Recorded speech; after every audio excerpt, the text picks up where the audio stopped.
Olá a todos vocês que nos ouvem. Este vídeo tem a finalidade de responder um trecho do sermão do pastor Samuel Ramos, que ele fala a respeito da Trindade e do Shabá lunar. E também esclarecer para todos esses dois assuntos que são tão importantes. Eu gostaria de, antes de mais nada, falar ao pastor Samuel Ramos o quanto ele tem a minha admiração, o meu respeito. Esse vídeo, longe de ser qualquer coisa pessoal, nós estamos aqui para esclarecer um assunto, tanto para o Senhor, tanto para as pessoas que estão nos ouvindo. E eu gostaria que todos apreciassem os momentos que passaremos juntos. Eu vou ousar a falar de algumas doutrinas de demônios.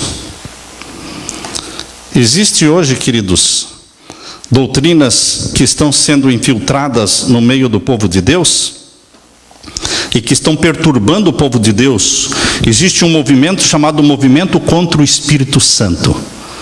Movimento que induz pessoas a crer que não existe Jesus Cristo como Deus, não existe o Espírito Santo como Deus.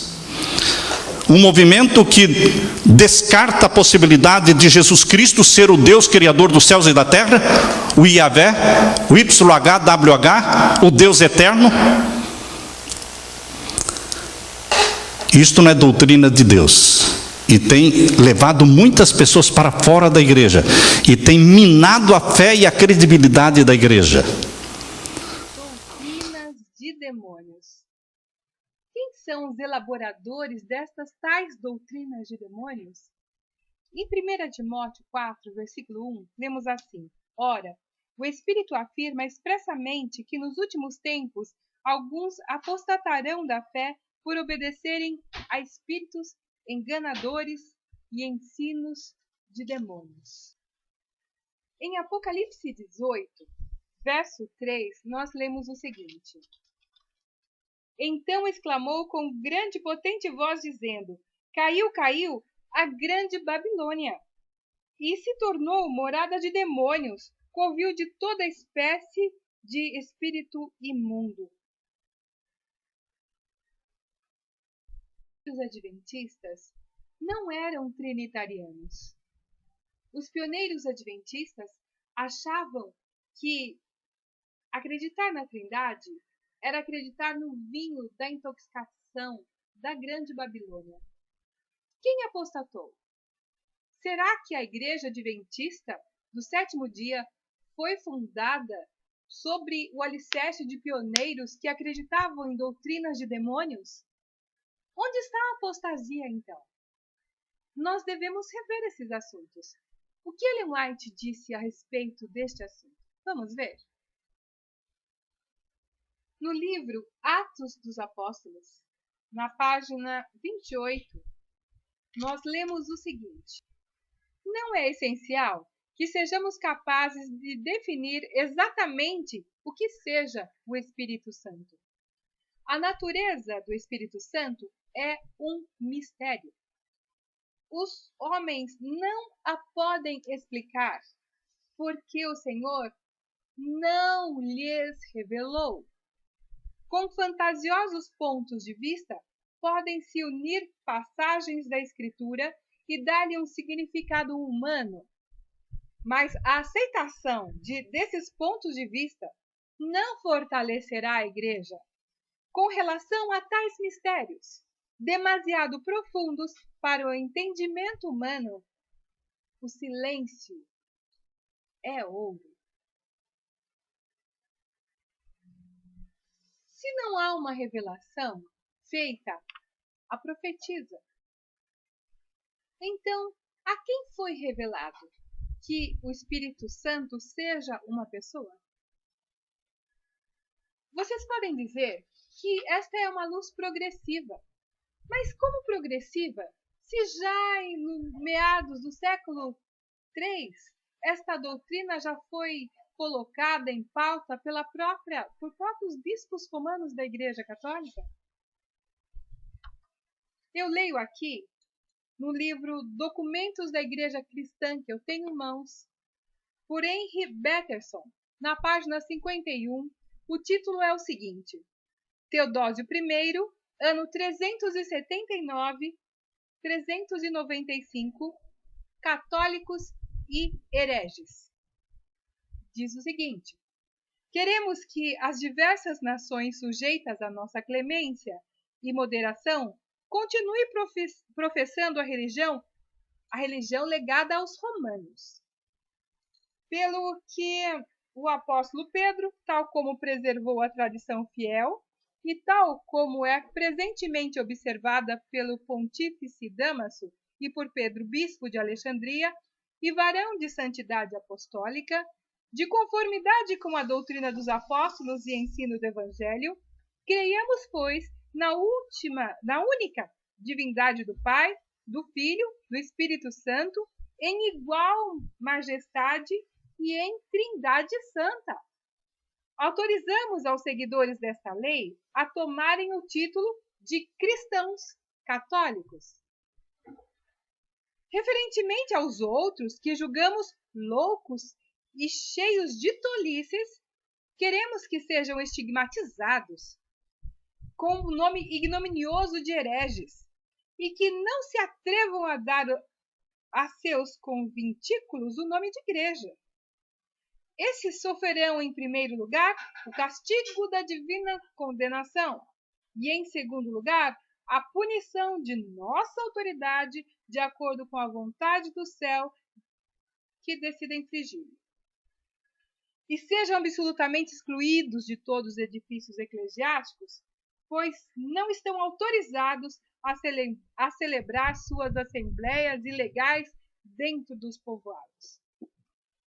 O que a Igreja Adventista está fazendo hoje, a não ser cumprir ao pé da letra o que foi falado pelo senhor Teodósio I no ano 379, ou pelo concílio de Nicéia no ano 325? Doutrinas de demônios, onde habita os espíritos de demônios, segundo Apocalipse 18. Quem pode ser o autor de doutrinas de demônios, a não ser onde os demônios habitam? E onde eles habitam? Quem está indo após doutrinas de demônios? Será que são os pioneiros da Igreja Adventista do passado, que abominavam a Trindade e diziam que isso era o vinho da grande prostituta? Ou são os adventistas atuais, que estão engajados na defesa de um mistério que não há revelação? Sejamos racionais. Que luz progressiva é esta? A Igreja Adventista foi fundada no ano de 1863. E a doutrina da Trindade já foi questionada pela Igreja Católica, já foi colocada como doutrina principal dentro dos seus dogmas em 325, muito antes da Igreja Adventista surgir na Terra. Como luz progressiva? Uma luz progressiva que já foi dada para a Babilônia? Uma luz progressiva que os pioneiros não aceitaram e que hoje a Igreja Adventista abraça? Caras, acho que temos que repensar onde está a apostasia. Em que ponto se coloca a apostasia? Em que ponto foi mudada alguma coisa? Na Escritura não aparece doutrina da Trindade. Muito pelo contrário. Na Escritura hebraica, em Deuteronômio 6, versículo 4, nós lemos exatamente o seguinte. Deuteronômio 6:4, nós lemos o seguinte: Shema Israel, Yahvé é o nosso Elohim, Yahvé é Had. Errad é a palavra hebraica que significa um, não três, um. Na Almeida, nós lemos o seguinte: Ouve Israel, o Senhor é único Senhor, não três, é um. Onde sustentar a base de um Deus trino numa escritura que diz que Ele é um. Bem, vamos analisar. O Pai é o Pai. Qual é o nome do Pai? Bem, aqui chegamos em outro ponto de extrema importância. O Pai é um ser pessoal único. Qual o seu nome? O seu nome é representado pelas letras hebraicas Yud, Rei, Vav e Ren. Muitas pessoas dizem que este nome é impronunciável, mas isto não corresponde à verdade, porque pelas regras gramaticais da própria língua nós podemos ler Yahweh. Não temos o sotaque que tem o povo, mas nós podemos ler Yahweh, e a Bíblia de Jerusalém apresenta esse nome diversas vezes. Este nome, não há dúvida, é comprovado, é inquestionável. Se o Abba tem um nome pessoal, se a sua fonética transliterada é Yahweh, então pergunto por que o chamam de Deus? De onde veio este nome Deus? Quem o colocou?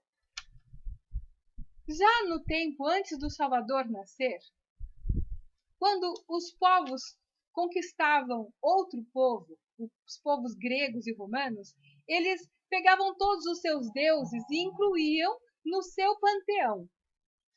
E o Deus dos hebreus era um Deus poderoso, e eles queriam saber os segredos desse Deus. Pegou 70 judeus, colocou em ambientes diferentes, e todos eles traduziram para o grego a escritura hebraica. Então, já antes do Messias nascer, já haviam escritos gregos da Tanakh, que é a Torá, os Neviins, tudo que reuniu os livros que conhecemos hoje por Antigo Testamento, cujo nome é Tanakh, o nome hebraico dele. E depois, com a vinda do Messias e as cartas sendo escritas, toda parte do que conhecemos hoje pelo Novo Testamento, que na realidade o seu nome é Brit Hadashah, que quer dizer Brit, aliança, Hadashah, a renovada. Aliança renovada. Não uma nova aliança, diferente da aliança que tinham antes. Não, uma aliança renovada, como bodas de casamento. A Septuaginta é a Tanakh traduzida para o grego. Com o passar do tempo, veio o Messias. E as cartas foram escritas e os evangelhos foram escritos por seus discípulos. Os seus discípulos eram gregos? Não. Escreviam em grego? Não. Escreveram para os gregos? Não. Mas, no século IV, a Tanakh, que era